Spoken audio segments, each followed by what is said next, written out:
Hi friends, దొండకాయ తాలింపు fry.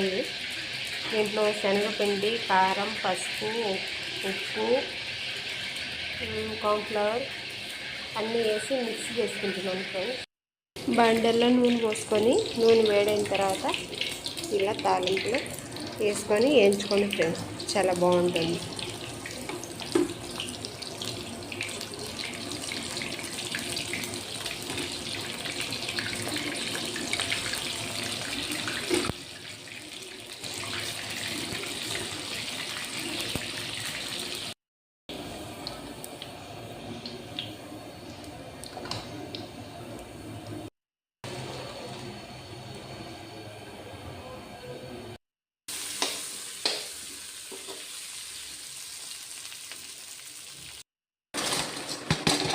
మీరు కూడా ఇలా చేసుకొని తినండి ఫ్రెండ్స్, చాలా బాగుంటుంది, చాలా టేస్టీగా ఉంటుంది. లైక్ చేయండి, సబ్స్క్రైబ్ చేసుకున్న వాళ్ళు సబ్స్క్రైబ్ చేసుకోండి. Thank you.